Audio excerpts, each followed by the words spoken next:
네, 여러분 안녕하십니까? 우리는 때때로 우리 자신을 모르고 살아가는 경우가 참 많이 있습니다. 네, 우리 자신이 어떻게 깨달을 수 있는가? 오늘 그러한 문제로 말씀을 드려볼까 합니다.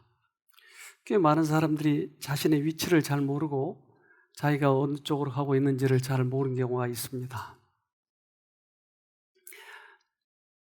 우리는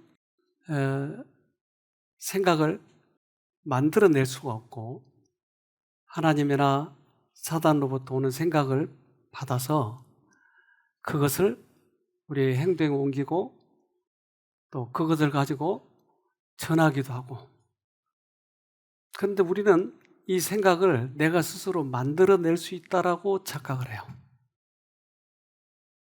그래서 죄를 해결하는 문제도 때때로 어려울 때가 있어요.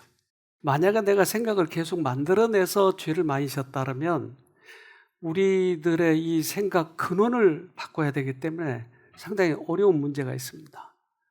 그러나 외부로부터 들어온 생각 때문에 내가 죄를 진다면 생각만 막아버리면 되는 거예요. 아주 간단해요. 그리고 죄책감으로부터 쉽게 빠져나올 수가 있는 것이죠. 내가 스스로 만들어내서 죄를 진 게 아니고 들어온 생각을 받아들였기 때문에 이 생각만 막아버리면 나는 다시 선택만 하면 되는 것이에요. 그래서 다시 선택하는 것을 회개라고 얘기합니다. 그래서 회개를 내가 생각을 만들어내가지고 그것을 회개하려면 이 근원을 파야 되기 때문에 회개가 너무 고달파요. 그런데 생각을 바꾸면 회개가 되기 때문에 이것은 우리들에게 너무나 쉬운 문제이기도 해요. 예수님이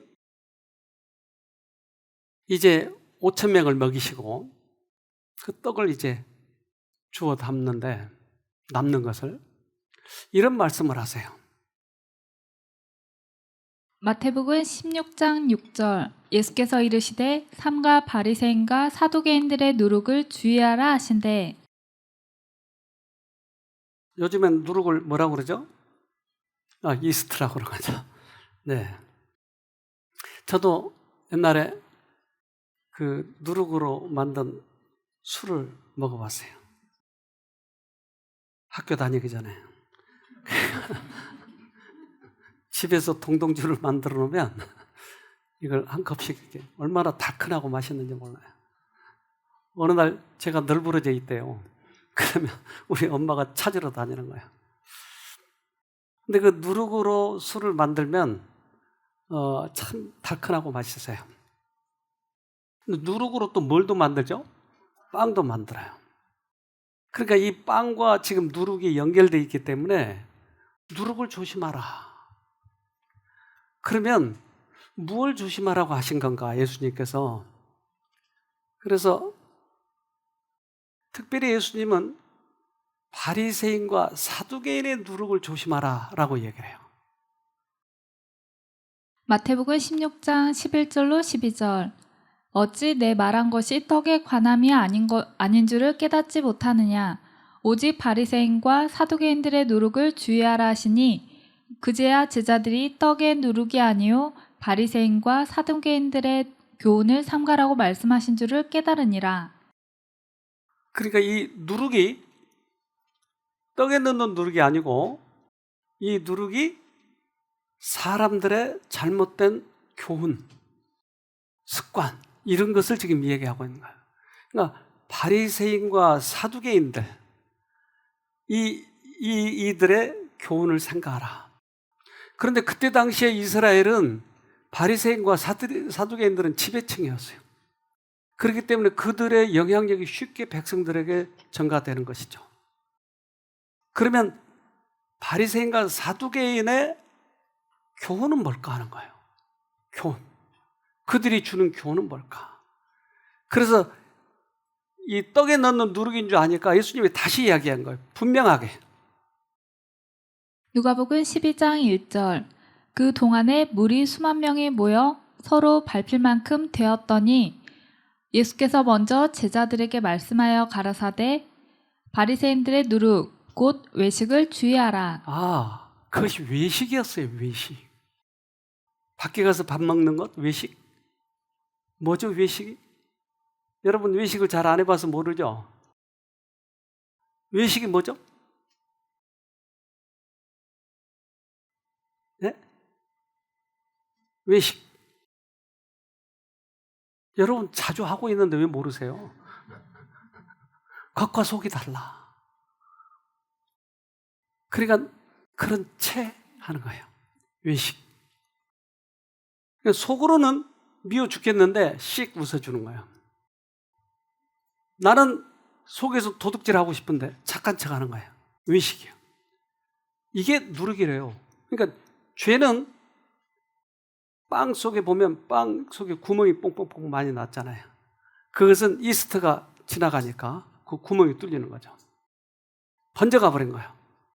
죄라고 하는 게 나를 밀가루는 요만큼인데 빵은 이렇게 큰 거예요. 나를 크게 만드는 거예요. 대단히 선한 것처럼 보여주는 거예요. 외식이에요. 근데 이 외식을 바리새인과 사두개인의 누룩이라고 표현했다 이 말이죠. 요즘에 우리 집사님 중에 어제 한 분이 벌 쏘였는데 벌이 이렇게 쏘여가지고 통통이 부었더라고요. 그러니까 이쁘더라고요. 좀 부어가지고. 근데 엄청 아팠을 거야 아마. 그러니까 벌이 요즘에는 이상한 행동을 하는 벌들이 많아요. 그런 벌 좀 볼까요? 마치 좀비처럼 이상하게 행동하는 꿀벌이 미국에서 급속도로 확산되고 있습니다.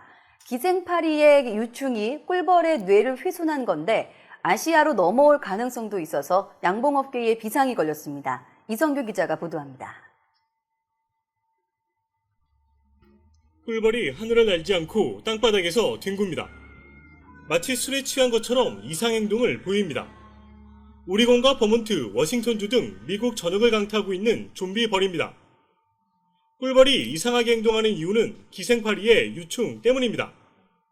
기생파리가 꿀벌 등에부터 알을 낳으면 알이 꿀벌 몸속에서 부화해 유충이 됩니다. 이 유충이 벌의 장기와 뇌를 파먹으면서 성장합니다. 이 때문에 신경계와 뇌가 훼손된 꿀벌이 좀비처럼 빛을 찾아 밤에 비행을 하는 등 죽기 전까지 비정상적인 행동을 하는 겁니다. That it's somehow taking control of the bee's behavior, maybe by altering the expressions of the bee's rhythm genes, the timing of activities and so on. 현지 언론은 좀비벌로 인해 관련 업계가 막대한 피해를 보고 있다고 보도했습니다. 특히 곤충학자들은 기생파리가 꿀벌을 숙주로 삼기 때문에 좀비벌이 다른 대륙으로 확산될 가능성도 있다고 밝혔습니다. 현재까지 좀비벌의 확산을 막을 치료제는 개발되지 않았습니다. YTN 사이언스 이성규입니다. 그러니까 벌은 자기가 가고 싶은 대로 가는 게 아니고 파리가 원하는 대로 가는 거예요. 왜요? 알을 낳아가지고. 우리에게 알을 낳으면 내가 원하는 대로 가는 게 아니고 나는 원래 정직하게 살고 싶은데 나에게 외식하도록 만든 거예요. 그러니까 외식을 잘하면 신앙생활을 잘한 것처럼 착각한 거예요. 그러니까 자신도 잘 모르는 거예요. 내가 외식하고 있는 조차도 모르는 거예요. 그러니까 죄가 들어와서 그런 거예요. 죄가. 이 문제는 죄의 문제예요. 죄가 도덕적 지각을 둔하게 하는 때에 그 악행하는 자는 자기의 품성의 결점을 분별치 못할 뿐만 아니라 그가 범한 죄의 흉악함을 깨닫지도 못하나니 악행하는 자가 죄를 깨닫게 하는 성신의 능력에 복종하지 아니하면 그가 아직도 자기 죄에 대하여 눈먼 가운데 머물러 있는 것이다. 그래서 최선을 다해서 내가 하나님의 일을 하는데 그 하나님의 일을 하는 것이 다른 사람 보기에는 외식이에요. 근데 본인은 못 깨닫고 있어요. 왜냐하면 지금 이 알이 들어와서 그렇게 만들고 있기 때문에. 그러니까 이거를 어떻게 깨닫느냐는 거예요. 어떻게. 이미 들어왔는데 나에게.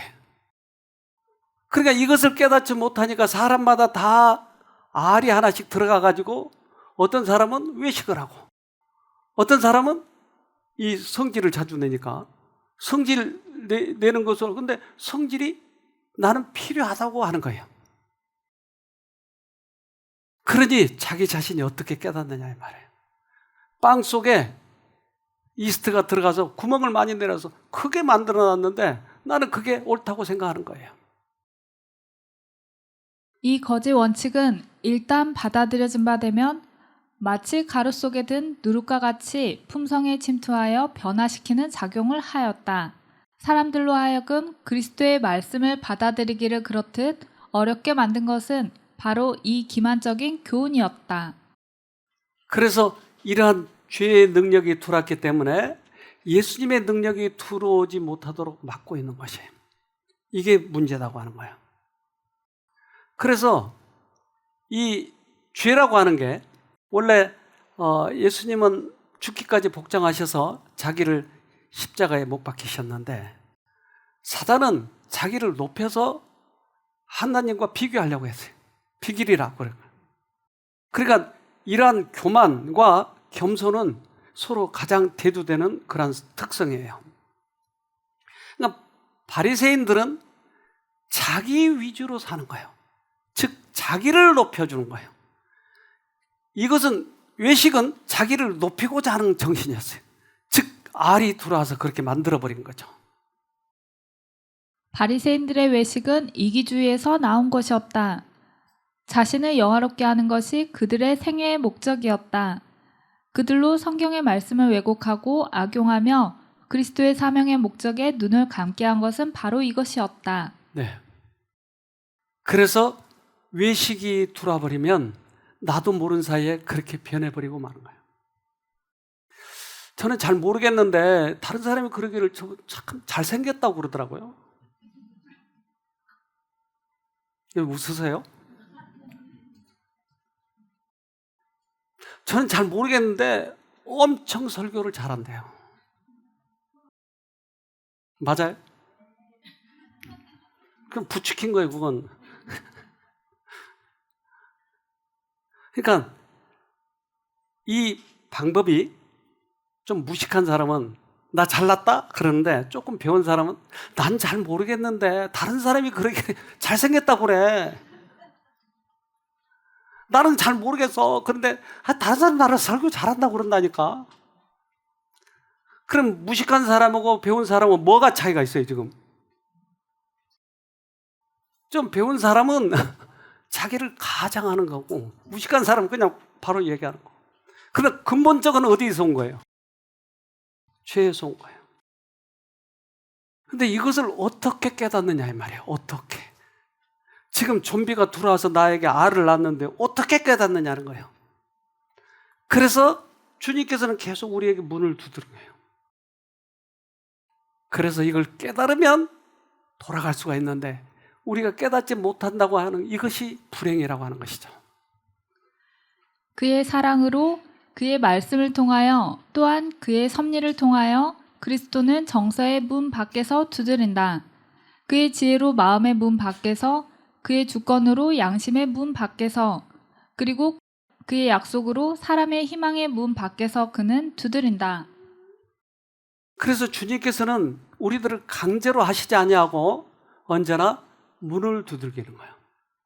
여러분 문 밖에서 수없이 많이 두들겼을 거예요. 내가 교만하고자 할 때, 나태하고자 할 때 주님께서 수없이 많은 문을 두드렸어요.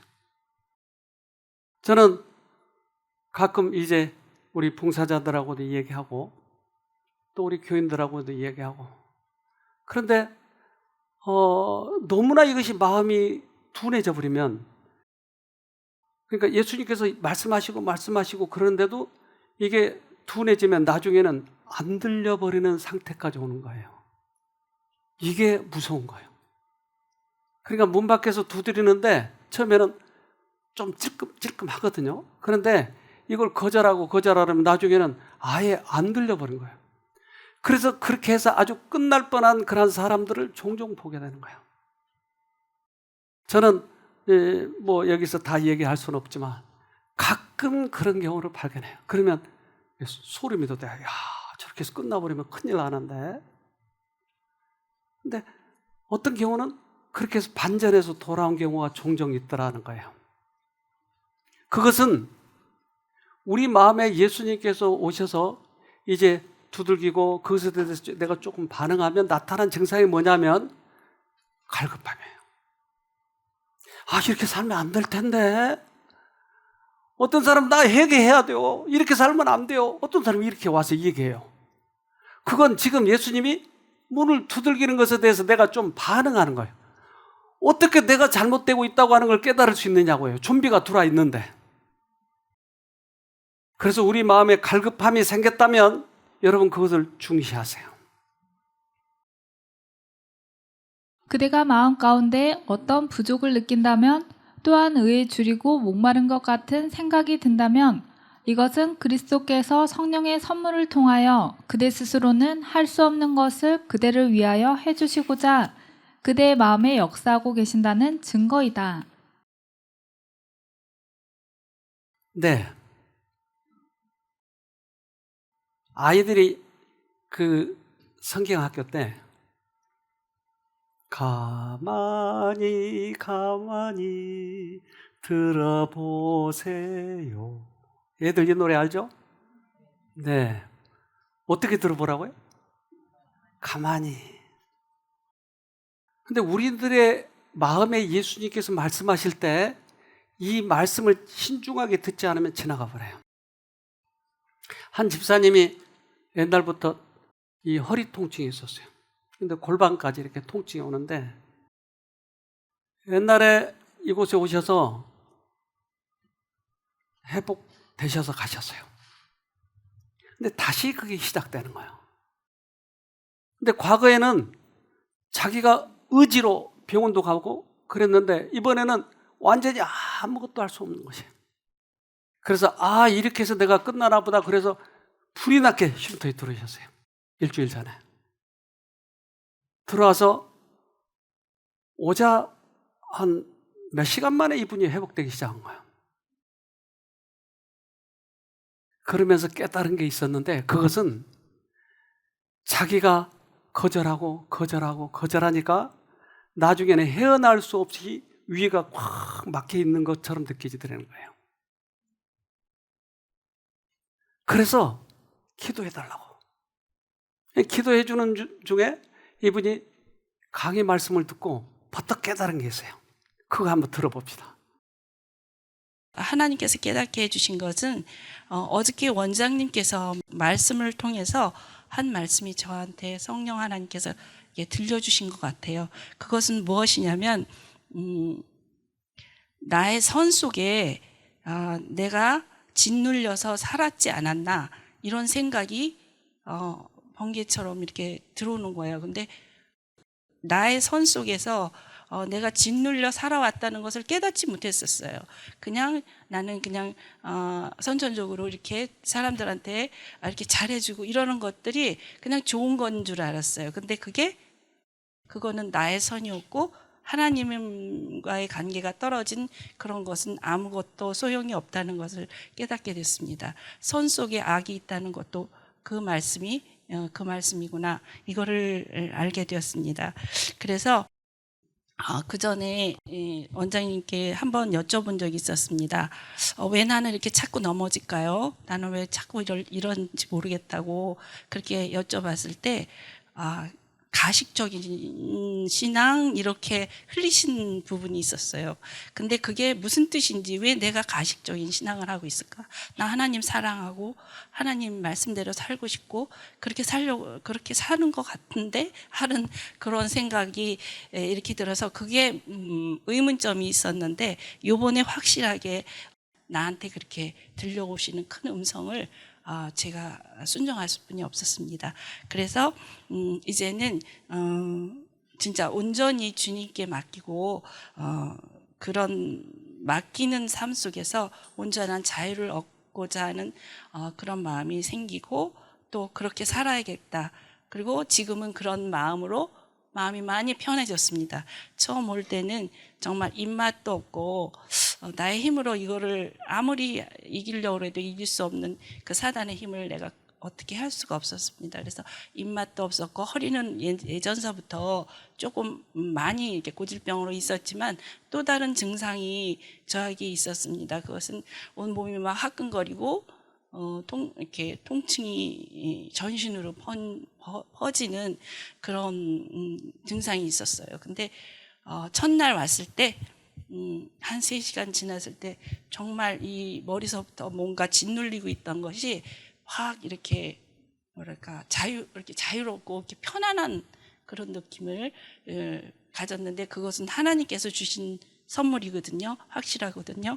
그래서 하나님께서 저를 이렇게 편안케 해주시고 다시 하나님께로 돌아갈 수 있는 그런 말씀을 통해서 저한테 들려주신 그 평안함을 주신 하나님께 감사하고 감사합니다. 자기의 선 속에 갇혀서, 아까 바리새인과 똑같죠? 자기의 선, 나는 최선을 다해서 선을 행했는데 그게 예수님과 관계가 없었던 것이에요. 이것이 그거를 굉장히 어둡게 만들어버렸어요. 그래서 하나님께서 나에게 이러한 기회를 주셨을 때 유의하지 않으면 어느덧 내가 굳어져 버린 것이에요. 두드릴 때마다 그것에 유의하지 않는다면 열려는 마음은 점점 더 약해진다. 오늘 무시당했다면 성령의 감화는 내일은 오늘처럼 강력하지는 못할 것이다. 심령의 감수성은 점점 둔하여져서 인생의 짧음과 내세의 위대한 영혼을 잊어버리는 무서운 무감각에 빠지게 된다. 이것이 무서운 것이죠. 나는 선하니까, 나는 하나님은 일을 하고 있으니까. 그러나 그것이 나의 선이라고 하는 것이었어요. 바리새인과 똑같은 것이에요. 그러면 이 시대에 내가 바리새인인 거예요, 내가. 예수님은 그렇게 바리새인과 사두개인을 많이 나무랬잖아요. 그렇다면 지금 예수님이 계시다면 우리에게 뭐라고 말씀하시겠어요? 그런데 그것은 지식이 많음과 적음과 관계가 없어요. 그것은 양심의 문제이니까요. 바울은 그가 사울일 때 그는 얼마나 교회를 열심히 했습니까? 그래서 예수쟁이들, 잘못된 예수를 믿는 저들을 다 박멸해야 된다고 생각을 한 거예요. 그런데 그가 하는 일이 얼마나 크게 잘못되고 있는지를 그는 몰랐다고 하는 것이에요. 빌립보서 3장 6절. 열심으로는 교회를 핍박하고 율법에 의로는 흠이 없는 자로다. 흠이 없을 만큼. 그러니까 내 속에 그 좀비 파리가 와서 얼마만큼 속여버렸는지, 저렇게 많이 배운 사람이, 사내들인 회원이었고 외국어도 잘했던 바울에게 들어가서 저렇게 만들어버린 거예요. 지식과 관계가 없다니까, 이건. 그는 열심으로는 교회를 핍박하고 율법의 의로는 흠이 없는 자라. 와, 얼마나 완벽하게 살았을까요? 그러나 그가 예수를 만나고 나서 성령께서 그의 마음에 다시 새로운 마음을 주셨어요. 로마서 7장 9절. 전에 법을 깨닫지 못할 때에는 내가 살았더니 계명의 이름에 죄는 살아나고 나는 죽었도다. 네. 그래서 내가 잘났다고 했던 모든 것이 이제 다시 성령께서 비춰주니까, 아, 내가 죽은 사람이었구나. 그전에 그렇게 선하다고 생각했지만 그것이 얼마나 속아버리는 건지 이제 알게 된 것이에요. 여러분, 이 건물 혹 아세요? 잘 모르시겠죠?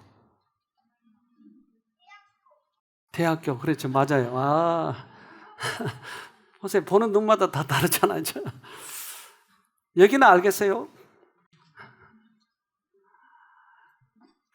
저는 이번에 수련회를 갔다 와서 그 간증하는 것들이 제 귀에 맴 돌았어요. 그 한 사모님이 오셨어요.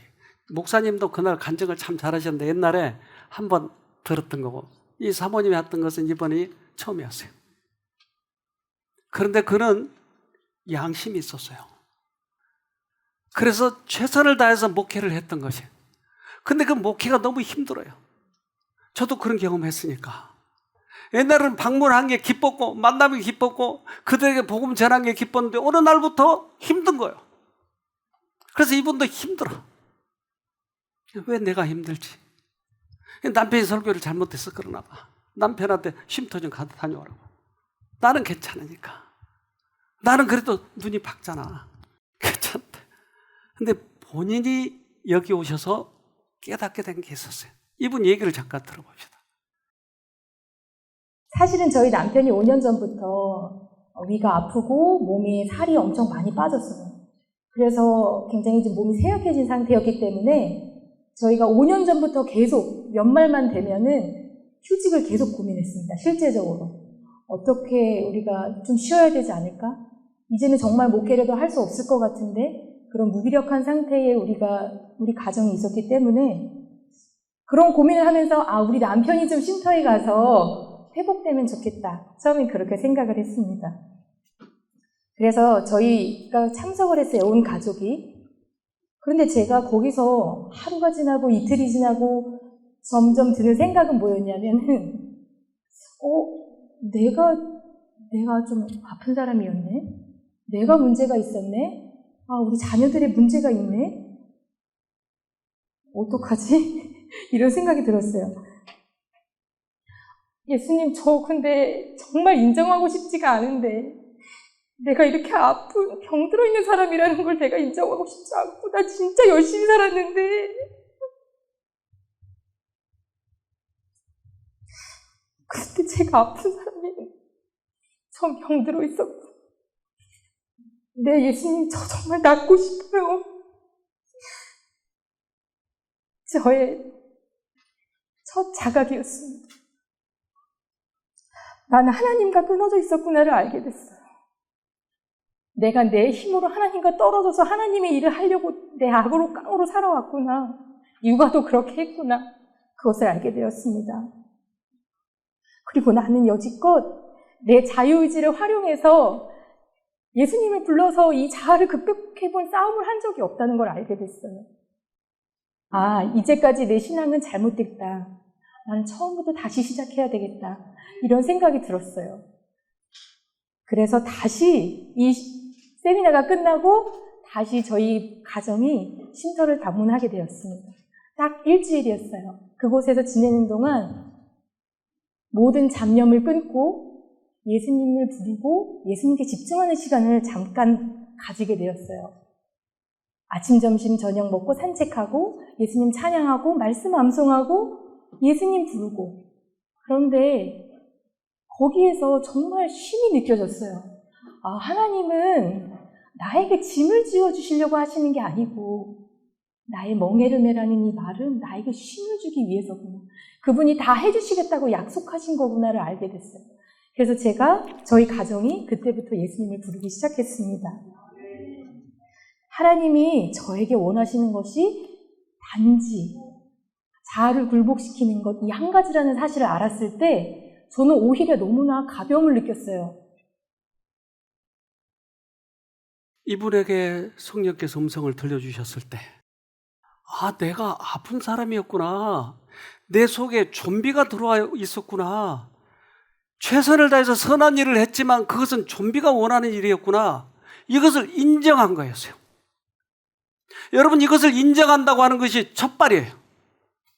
성령께서는 계속 우리들에게 음성을 들려주시는데 우리는 핑계를 대는 거예요. 그러나 자아를 포기하면 우리는 영생을 얻을 수 있는 거예요. 만약 저분이 지금까지 버티고 있었다면 얼마나 목회에 실패를 많이 했겠어요. 지금 1년도 안 됐어요. 달라졌어요. 그 교회 소식을 저는 계속 듣고 있어요. 이제 오늘 오후에도 하부사 모임이 별관에서 있습니다. 내일까지. 근데 기대가 돼요. 이번에 무슨 소식을 가져왔을까? 그 하부사 모임들이 모두 다 그 목회자들이 하는 얘기가 자신과의 싸움에 대해서 얘기하는 거 얼마나 아름다운 일인지 몰라요. 이분들이 나중에 복음이 이분들을 통해서 확산이 된다면 얼마나 많은 사람들이 회복이 될까?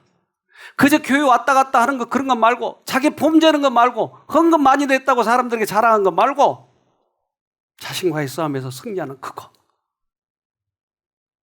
그래서 하나님은 세 분이에요. 아버지 하나님, 그리고 누구죠? 아들 예수님. 아버지가 안 보이니까 아들 예수님이 인간의 옷을 입고 아버지를 나타내러 오셨어요. 그것이 예수님이에요.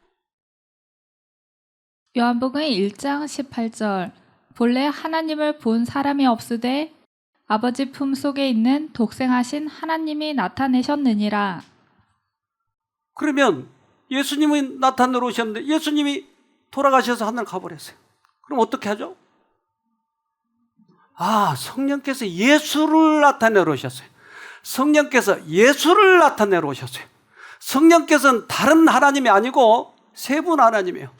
아버지를 예수가 나타내러 오셨고 예수를 성령이 나타내러 오셨어요. 그러면 성령을 만나면 누구를 알게 될까요?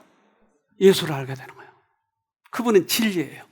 성령을 알게 되면 발짝발짝 뛰는 게 아니고 진리를 알게 되는 것이에요. 그분을 우리는 만나가야 되는 것이에요. 요한복음 15장 26절. 내가 아버지께로서 너희에게 보낼 보혜사 곧 아버지께로서 나오시는 진리의 성령이 오실 때 그가 나를 증거하실 것이요. 성령은 예수를 증거하러 왔대요. 성령은 마치 물건처럼 하나씩 던져버릴 거예요. 성령 하나 받을래도? 성령은 하나님이라니까요. 우리가 던지는 거 아니라니까요. 요한복음 16장 8절. 그분이 오시면 이 세상의 죄와 하나님의 정의와 심판에 대해서 잘못 생각하고 있는 점을 깨닫게 하실 것이다. 성령이 오시면 나타난 증상이 이게 우리들의 죄를 깨닫게 하는 거예요. 내가 잘못 살았네. 내가 목회 사모였지만 너무나 잘못 살았네. 이거 누가 하는 일이에요? 잔소리 가지고 되죠? 아니요. 성령이 하시는 거예요. 우리의 죄를 깨닫고 의를 깨닫는 건 성령께서 하신 일이에요. 그리스도께서는 먼저 당신이 용서하시는 사람을 뉘우치게 만드신다. 죄를 깨닫게 하는 것은 성령께서 하시는 일이다. 죄를 깨닫게 하시는 하나님의 영으로 감동을 받는 사람들은 자신들에게 선한 것이 전혀 없다는 것을 알게 된다. 외식하지 않는다니까요. 자기 자신이 죄인이라고 하는 것을 솔직히 고백하는 거예요. 그 많은 사람 앞에서 목회자 사모가 내가 몰랐어요. 나 선한 일 한 게 없어요. 나 죄인이에요. 이렇게 고백하는 거 여러분 용기 있는 일이에요. 우리는 예수님을 만나면 그걸 과감하게 주님 앞에 고백해야 돼요. 성령께서는 아무에게도 아첨하지 않으시며 또한 어떤 인간의 꾀대로 역사하지도 않으신다. 유한하고 죄된 인간은 성령을 부릴 수 없다. 그분께서는 하나님께서 선택하시는 어떤 인간 대리인들을 통해 책망자로서 임하실 때 그분의 음성을 듣고 순종하는 것이 인간이 해야 할 일이다. 우리가 성령을 하나씩 던지는 거 아니다. 성령이 말씀하실 때 내가 그분 안에 순종을 해야 된다. 성령은 하나님이세요. 요즘에 성령이 크게 잘못돼가지고 전파되고 있어요. 성령께 내 마음을 드리면 그분이 나를 회개시킬 거예요. 회개하는 건 하늘 갈 수 있는 길이에요. 그런 기가 막힌 길을 놔두고서 폼 재는 거예요. 그건 좀비벌레가 하는 일이에요. 나를 폼을 재는 것. 예수님께서는 이 땅에 오셔서 십자가에 박히셨어요. 첫 번째는 예수님이 우리 죄 때문에 돌아가신 것을 우리가 받아들이면 우리는 죄 없는 사람이 되는 거야. 그가 죄값을 다 치렀으니까. 그래서 나를 죄 없는 것처럼 흰 옷을 입혀주시는 거예요. 입혀주신 의라고 그래요. 이것을 정말로 받아들인 사람들은 예수가 가지고 계신 의를 우리 속에 넣어주시는 거예요. 내가 선하려고 폼재는 게 아니고 그분이 들어오셔서 나를 선하게 만드신 거예요. 율법을 지키게 만드시는 거예요. 이것은 바리새인의 외식과 전혀 다른 것이에요. 그분은 겸손해지는 거예요. 이것이 그리스도를 참으로 믿는 사람들 속에 나타나는 것이에요. 성령은 죄를 드러낼 뿐만 아니라 적극적인 의를 깨닫게 한다. 성령은 사람들에게 그리스도의 의, 곧 입혀주시는 의와 나눠주시는 의를 모두 받아들이라고 촉구한다. 그래서 성령이 오시면 입혀주시는 의와 나눠주시는 의를 우리가 경험하게 된다. 그러면 주님이 우리 안에 오셔서 그분이 선한 일을 하게 하시는 거예요. 이건 달라요. 전혀. 외식과 전혀 달라요. 이걸 경험 한번 해보자고 하는 거예요. 죄를 깨닫게 하시고 그 마음에 의의 원칙을 제시하신 성령께서는 이 세상 사물에 대한 애정을 제거하시고 그 영혼들을 성결에 대한 갈망으로 채워주신다. 아, 그렇군요. 이 세상에 도박이 싫고 이 세상에 쾌락이 싫어지게 만드니까 안 하는 것이, 하고는 싶은데 억지로 안 하는 거하고 달라요. 그것은 외식이에요. 성령께서 하신 일이더라 하는 거죠, 이게. 죄를 깨닫게 하시는 분은 성령이다. 죄인이 성령의 소생시키는 감화에 응답하면 그는 회개하게 되고 하나님의 요구에 순종하는 일의 중요성에 관하여 깨우침을 받게 될 것이다. 그래서 성령께서 우리에게 말씀하실 때 여러분 거부하지 마세요. 그분이 들어오시면 그분이 우리를 회개시켜 주시고 품성을 바꿔주시고, 아까 그 사모님이 그 다음 얘기를 어떻게 하는지 좀 들어보십시다. 하나님이 어떤 상인이 갇힌 진주를 찾아서 헤매다가 그 진주를 발견하고 자신의 전 재산을 다 털어서 그 진주를 샀대요. 근데 그 예수님이 나를 진주로 발견하셨고 온 우주의 값을 그것을 사셨다는 것을 알게 되었어요. 그분의 생명의 값이었어요. 나를 왜 이렇게 사랑하시지? 저는 아직 잘 모르겠어요. 그런데 제가 이 투쟁을 하면 할수록 이 예수님이 너무 좋았어요. 제가 우리 딸에게 왜 자꾸 저기 가야 되니요? 투쟁하러 가야 되니요? 그래서 엄마 너를 사랑하니까 생명이 있는 곳으로 가고 싶어. 우리 사단에게 끌려가지 말고 생명이 있는 곳으로 예수님께로 가자. 우리 예수님 부르고 싸우자. 이렇게 얘기하면서 제가 그 순간 이 음성을 들었어요. 나도 그래. 근데 이 아이가 왜 자꾸 그래야 되는 거냐, 그래야 되냐고 물어봐요. 내가 너를 사랑하니까 너랑 같이 가고 싶어서. 근데 하나님께서 저에게 또 음성을 들려주세요. 나도 그래. 나도 너를 사랑해서 꼭 가고 싶어. 하늘에 오게 하고 싶어. 그래서 하나님께서 저를 여기까지 인도하셨다는 것을 마음으로 경험하고 있어요. 처음에 제 마음이 사막 같았을 때는, 하나님의 사랑이 전혀 느껴지지 않을 때는 별로 하늘이라는 곳에 가고 싶지 않았어요.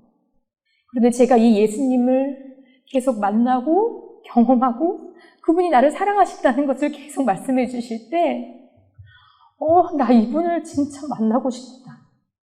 나중에 수건을 벗은 얼굴로 그분을 대면해서 만난다고 했는데 그분께서 나를 이끌어 주시면 내가 결국 그분의 얼굴을 보게 되겠구나. 나 정말 끝까지 이 길 가고 싶다. 우리 사랑하는 여러분과 함께 가고 싶습니다. 성령을 받아들이면 하늘을 가고 싶군요. 나하고 먼 그런 하늘이 아니고 우리 주님이 계신 그곳, 항상 내 마음에 계셨던 그분이 있는 곳에 가고 싶다고 하는 거예요.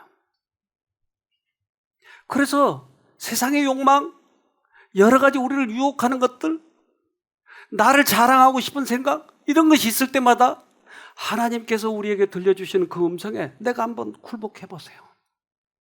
이분처럼 그렇게 증상이 나타나게 돼 있어요. 성령께서 하시는 일이 그거니까요. 우리의 믿음의 선배들도 모두 다 그렇게 해서 갔어요. 한 사람도 제외된 사람은 없어요. 모두 다 그들을 회개시켜서 데리고 가셨어요. 그래서 우리 믿음의 선배들, 그 부조들, 갈렙과 여호수아도 루터도 모두 다 그렇게 해서 갔으니까요. 그 길을. 부조들을 붙드시고 갈렙과 여호수아에게 믿음과 용기를 주시고 사도시대의 교회 사업을 효과 있게 만드신 동일한 능력이 그 후의 모든 시대마다 하나님의 충실한 자녀들을 붙들어 주었다. 암흑시대 동안 왈데스의 그리스도인들은 성령의 능력을 통하여 종교 개혁의 길을 준비하였다. 우리의 믿음의 선배들이 그 성령의 능력에 굴복해서 그들이 시키는 대로 간 것이에요.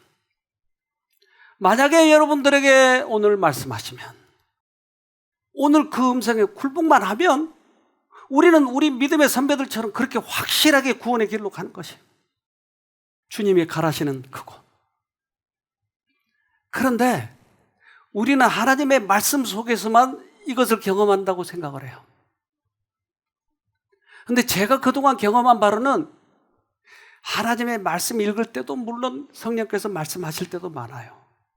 그러나 사건 속에서 많이 말씀하세요. 양심에 탁 걸려요. 어떨 때는 솜털 같지만 하나님의 음성이 때때로 그 속에 바늘이 하나 있어서 찌 걸려요.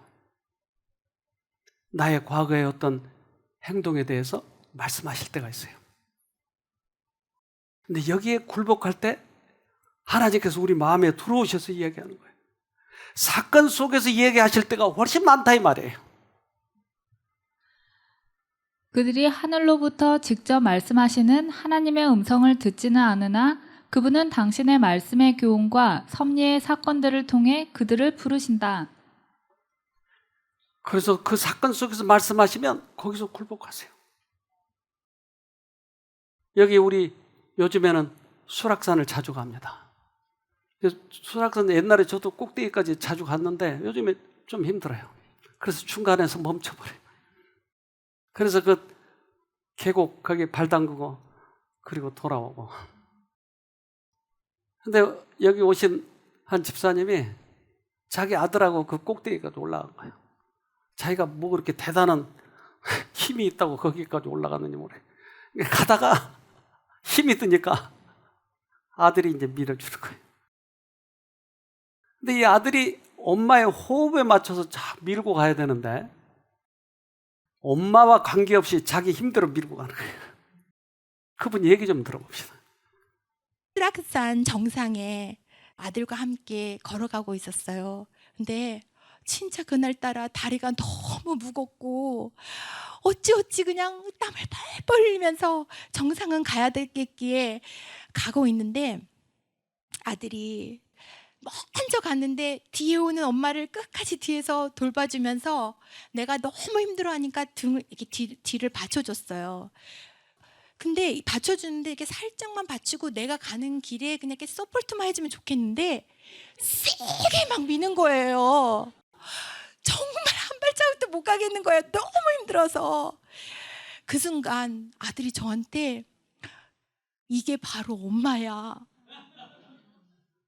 근데 정말 머리를 탕 맞는 것처럼 아들이 저한테 얘기해 주는 거예요. 자기가 인생을 살아가는데 좀 쉬어가고 싶고 내가 하고 싶은 나의 그 속도가 있는데 엄마는 엄마의 방식대로 뒤에서 나를 도와준다는 명목하에 세게 밀고 있다는 거예요. 저는 저의 사랑과 저의 서포트와 저의 돌봄이 그냥 사랑으로만 알았는데 그 사랑이 아들에게는 큰 부담이요. 그런 억압이었구나 하는 걸 깨닫게 하는 그날이었습니다. 하나님, 비록 우리 정훈이가 얼굴이 깨끗하게 되지 아니할지라도 우리 정훈이가 정말 하나님을 만나고 하나님의 크신 사랑을 경험하는, 그러면 이 모든 것은 보너스로 하나님께서 책임져 주시고 다 고쳐주실 것을 제가 믿습니다. 하나님의 시간에 맞게 알아서 고쳐주세요. 그 대신 꼭 만나는 경험, 하나님이 잊을 수 없는 평생 내가 너를 사랑하노라는 그 사랑을 진하게 경험하고 갈 수 있도록 하나님 도와주세요. 그렇게 기도할 수 있어서 참 감사했습니다.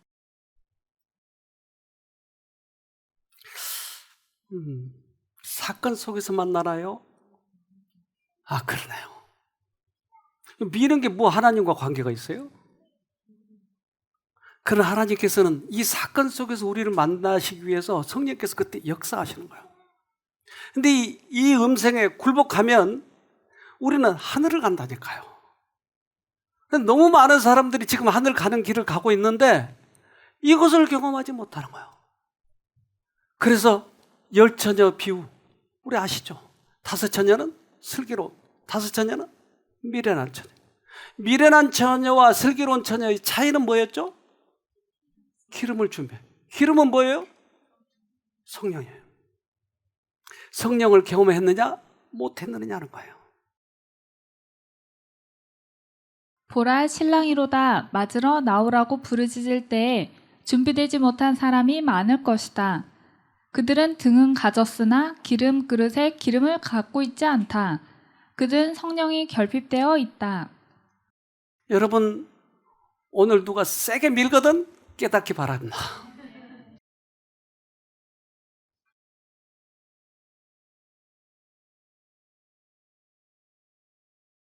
하늘에 계신 아버지, 주님이 오실 날이 가까울수록 우리들에게 말씀하시는 그 음성이 더욱 확실히 또렷이 크게 들리게 해주셔서 감사합니다. 그동안에 좀비에 속아서 우리의 마음대로 살아버리고 말았습니다. 때때로 그것이 선한 일인 것처럼 생각하고 말았습니다. 그러나 이제 성령께서 우리 마음에 다시 두들기시는 것을 보니 우리가 잘못하고 있나 봅니다. 사랑의 하나님, 우리 각자가 다시 그 음성을 가만히 들어보게 하시고 나에게 하시는 말씀이 분명하다면 반응할 수 있도록 도와주시옵소서. 우리는 꼭 하늘 가야 되겠습니다. 그래서 주님의 음성을 들어야 되겠습니다. 아직 주님이 오시기 전에 준비할 수 있는 이 시간에 주님을 만날 수 있도록 해주시고 우리들의 생애가 주님의 이에서 꼴지어질 수 있도록 은혜를 베풀어 주시옵소서. 우리 믿음의 선배들이 주님의 음성을 듣고 따라가다 결국 하늘까지 갔지 않습니까? 그리고 이곳에 오셔서 많은 분들이 하나님을 만나고 그들의 생애를 돌이켰지 않습니까? 이제 우리도 그렇게 하고 싶습니다. 이제 알아듣게 말씀만 해주시면 조건 없이 순종하겠나이다. 저에게 들려주시옵소서. 오늘 우리 모두가 그 음성을 듣고 새롭게 시작되는 그러한 특별한 역사가 일어날 수 있도록 도와주시옵기를 예수님 이름으로 기도합니다. 아멘.